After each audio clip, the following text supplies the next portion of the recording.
Hello, good morning, everyone. This is Group 3, and today we are going to talk about Chapter 10, which is improvisation in different art forms. Can I ask you guys about something? Have you ever tried answering a question at hand without any preparation at all? How did you feel about it? I know very well that all of us have been through it, and that we are very used to making ad-libs and improvisations. So, improvisation, which is also known as improv, or impromptu, is the making of ad-lib in creative manner during a performance, as long as it beautifies the story and the message that is conveyed is still there. Improvisation skills are already within us, even before it was discovered. However, improvisation found its way into earlier ritual dramas, as in the case of ancient Egypt, where sacred texts were incorporated into such performances while still relying on myths that were quite flexible and could easily be related to many different situations. So we have five improvisation techniques, such as improvised music, improvised dance, improvised design, improvised theater or drama, and improvised problem solving. For improvised music, music in theater can be voice, music, or sound effect. Sound in theaters emphasizes the message of the story. For example, if there is a sad scene, the music that should be played is sad and melodic. And when there is a happy scene, the music that should be played is happy or groovy. For improvised dance, it is the process of spontaneously creating movement through a variety of creative explorations, including body mapping through levels, shape, and dynamic schema. For improvised design, it has something to do with the visual arts used as background of the entire presentation, such as lighting, backdrop, props, and costumes. It may be mock-ups, depending on how the story wants to convey its tangibility and concreteness. Now move on to improvised theater or drama. It involves the on-the-spot role-playing and exchanging dialogue where most or all of what is performed is unplanned or unscripted. With this one, I know all of us can relate because we have been through a lot of on-the-spot role-playing throughout our academic years, right? And lastly is the improvised problem solving. This challenges a performer to provide an on-the-spot dialogue and conversation as the situation and interaction gap arises, leaving it a silent lull. This provides an interactive, fun-filled environment that can spark creativity, smoothness, and spontaneity. There are five genres presented, such as comedy, non-comedy, experimental, drama, and narrative-based. For the comedy, of course, we all know this, it is full of laughter and amusement. For non-comedy, it is sad at the beginning, but it has a happy ending, which is also very common and known to us. Next is the experimental, where it has altered traditional conventions of space, theme, movement, mood, tension, language, symbolism, conventional rules, and other elements. Next is the drama, which has a standard of set of characters fitting stock roles, villains, good guys, damsels in distress, sidekicks, and a handful of others. This one is also very popular to us. And lastly, the narrative base. It is accompanied with orchestra or band with spoken dialogues, which at times there are solo, duet, chorus, or ensemble that has the occurrence of dance sequel. This genre is very entertaining and fun to watch. Moving on, we have contact body improvisation. Contact body movement improvisation is in presenting a theatrical play in any forms. It involves the exploration of one's body in relationship to others by using the fundamentals of sharing weight, touch, and movement awareness. Moreover, it follows a pattern of rhythm. The five rhythms are flowing, staccato, chaos, lyrical, and stillness. Daniel Struve, a Swiss rhythmic enthusiast, explains that each of the five rhythms is interpreted by individuals in a uniquely opening up a new sense of freedom and possibilities. First rhythm is flowing. It is when we physically practice the art of being fluid in our bodies. It is the impulse to follow the flow of one's energy, to be true to oneself, listen and attend to one's need, be receptive to one's inner and outer world. When we open up to the flow of our physical beings, all other possibilities open. Next is staccato. It is when we physically practice the power of masculine energy. It is percussive and strong and promotes connection with the rest of the world. Staccato is the gateway to the heart. It shows us how to step out into the world connected to our feet and feelings. It is the part of us that stands up for what we care about and who or what we love. Next rhythm is chaos. It is when we physically practice releasing our bodies. We let go of the head, spine, hips, feet, and move faster than we can think. Chaos breaks us free from our illusions. It takes us on a journey from "I can't" to "I will." The simple practices of chaos immediately brings us back to our bodies, to the moment. This rhythm liberates us from all ideas about who we are and gives us a real experience of being total, free, intuitive, and creative. Fourth rhythm is lyrical. It is where we practice how to break out of destructive patterns and surrender to the depths of the fluid, creative repetitions of our soulful self. It is expansive and connects us to our humanity, timeless rhythms, repetitions, patterns, and cycles. It is more of a state of a being than a rhythm.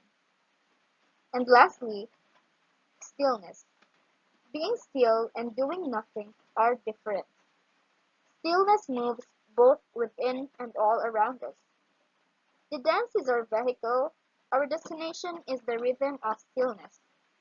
Our challenge is to be a vessel that keeps moving and changing.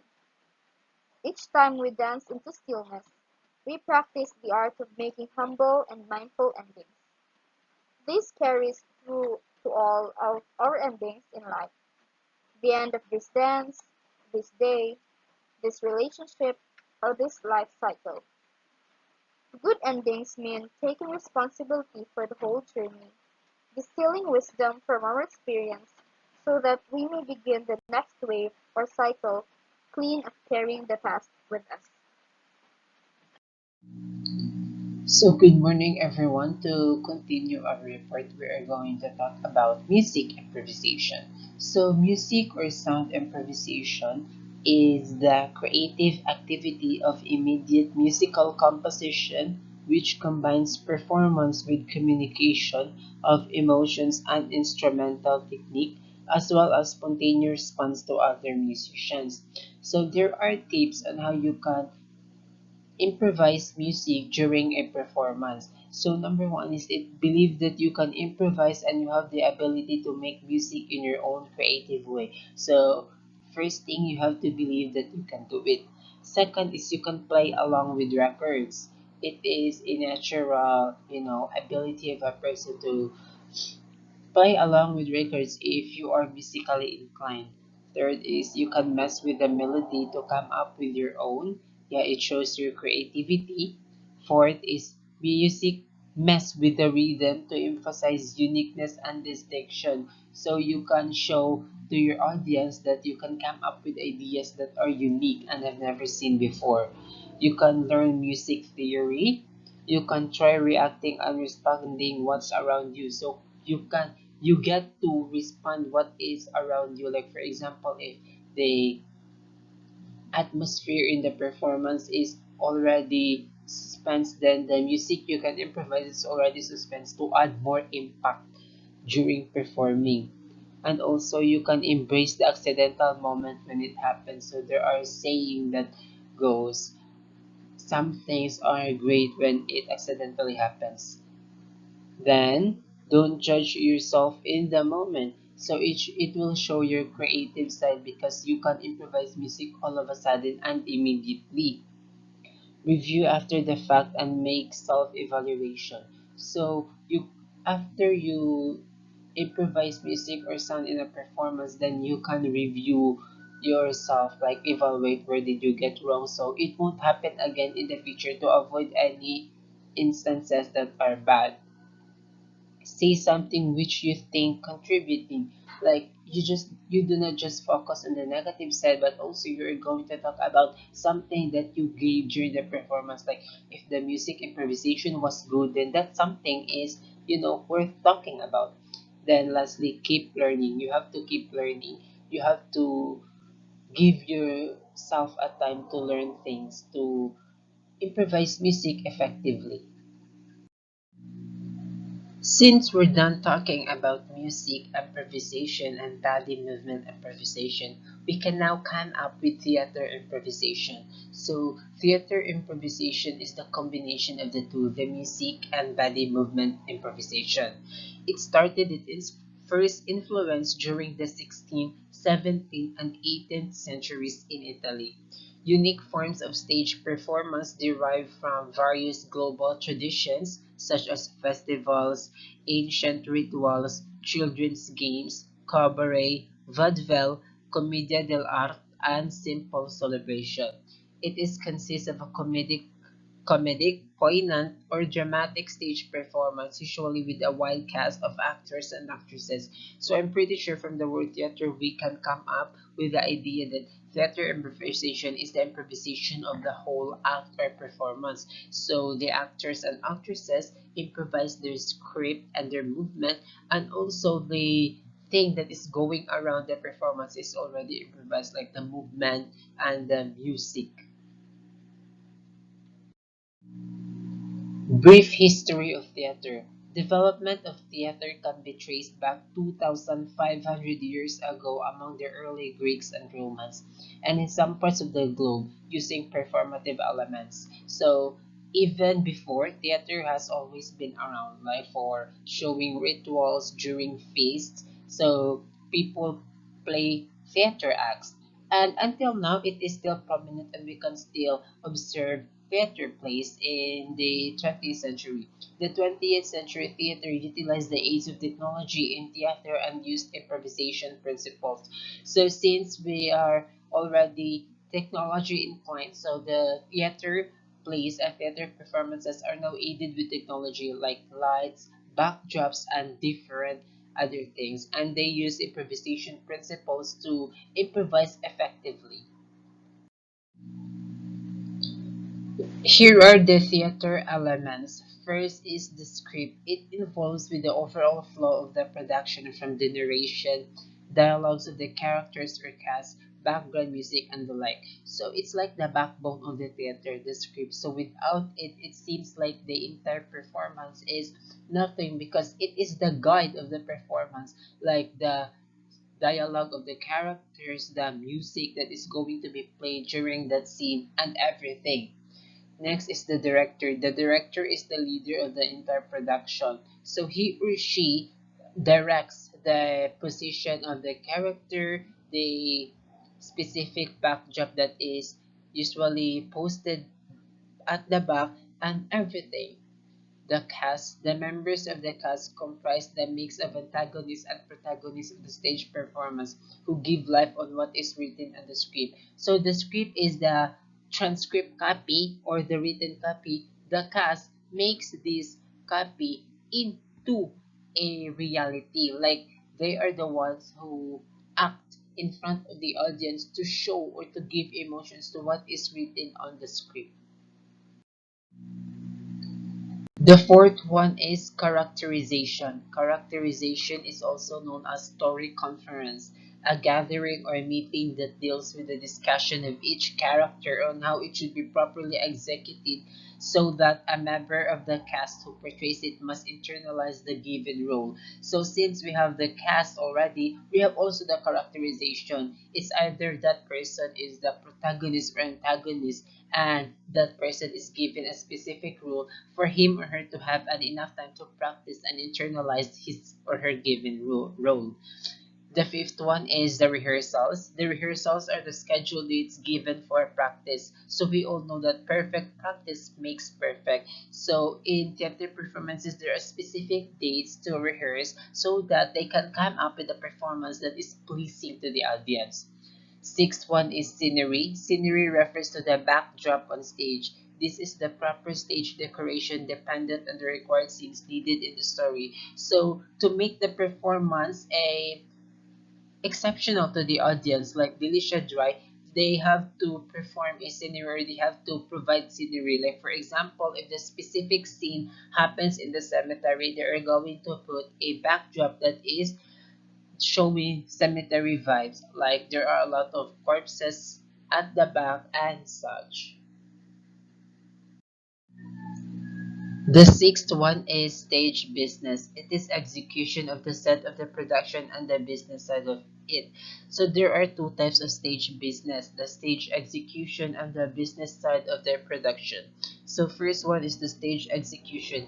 It includes the different areas of the stage, location of the cast, the cues where they enter and exit, the placement of the props, and the like. So as you can see here, the table below shows the specific position of the stage, like the down right center, and it is there that is, we're going to put a specific character to enter and exit in that portion, and also the backdrops.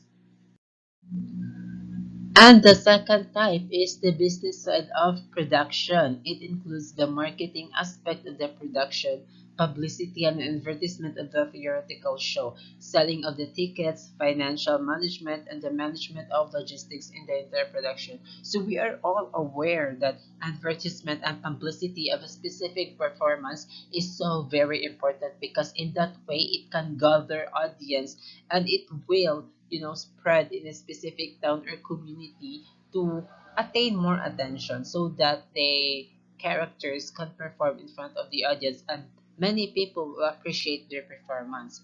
Eighth one is the properties or props. These refer to all the needed logistics, which include furniture and items or objects needed during the final act to make the story more realistic as possible. So in theater elements, it's not just pure acting, but also you are going to show reality while acting. So the props or properties help they act in a specific way that it will give impact, that it is realistic. So if you are in the kitchen or the character is in the kitchen, the production provides stuff like to show a kitchen environment, like they're going to provide stove, pots, and the likes. Nine one is the costumes. Costumes refer to the collection of clothes in style that the cast wear during the stage performance. So costume, we all know it is, the stuff that is worn by the characters. So it gives impact also because it shows characterization of the character. Like for example, you are performing the theater play Cats. So you don't wear dog costumes, but instead you're going to use cats to give life to your character. The tenth one is the theatrical makeups. These are beauty enhancers used to provide aesthetic appearance of the characters that actors portray during the stage production. So makeups are a real deal in here because it also gives impact to your character. Like if in the story, if your character is already beaten by some man, then you are the makeup artist provide you a look that is like beaten, like to give life to what happened to you. 11th is the curtain call. This refers to the appearance of one or more performers on stage after a performance to acknowledge the audience's applause during the finale part of the show. So it is the like like the last part of the performance, like curtain call, you are going to show and call one by one the characters that you played in the theater play so that the audience can clap to them. And stage performers, the antagonist, protagonist, dancers, optional depending on the script. So these are the people usually that are showed in the curtain called the antagonist, protagonist, and people will give a round of applause to them for their very great acting. Thank you, Jojo Andrew, for that. And now let us continue with the people behind the scenes in the theater, and they are the key persons involved in theater productions. The first one is the director. He or she is known as the captain of the ship in the entire theatrical production and must be situated facing the stage so that he or she knows the actual scenario on that stage. The chief's capacity is to guarantee the quality and culmination of theater creation and to lead the individuals from the imaginative group into understanding their masterful vision for it. The second one is the stage manager. The stage manager is the assistant director who deals with the traffic control of the backstage, who always communicate with the director too. He or she has general duty regarding smooth execution of a dramatic creation.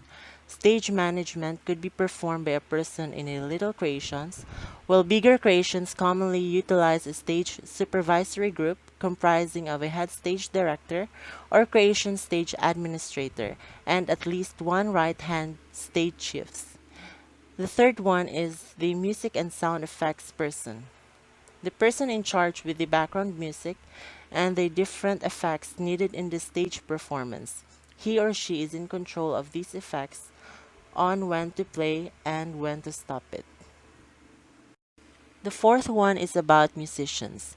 They are persons, but optional, who provide music in a huge and expensive theatrical production, like the official soundtrack or the OST and other music used for the entire show, with a symphony or an orchestra by musicians hired in the project.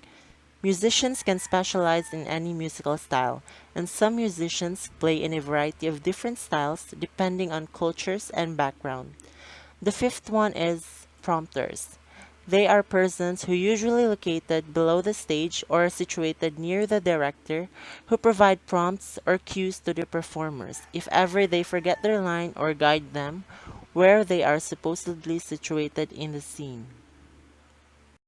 Sixth, Prop and Scenery Committee. This committee consists of men and women who are responsible in the production of props and the backdrop and the stage set. Seventh, Light Committee. This committee is responsible for the lightings of the production. This unit is located within the director's box, responsible for the spotlight directed towards the scene of the lead character. 8. Makeup artists. They are the beauticians who are responsible to do the entire theatrical makeups of the members of the cast in the production. The last one is the wardrobe mistress. She is usually a female stage crew who is in charge of the construction and organization of the entire costumes in a theatrical company, ensuring the quality of the costumes condition. In theater production, the following are the important reminders for the success of the show. The first one is there should be cooperation, unity, and teamwork within the group. Second one is dress rehearsals should be done before the final performance. Next is character look test should be administered. Fourth one is strict implementation of the rehearsal dates and the rules and regulations of the entire production. And lastly, the final and actual performance with makeups, costumes, and props. So that's it. Thank you for listening, and we, Group 3, hope that you learned something from our report today. Goodbye.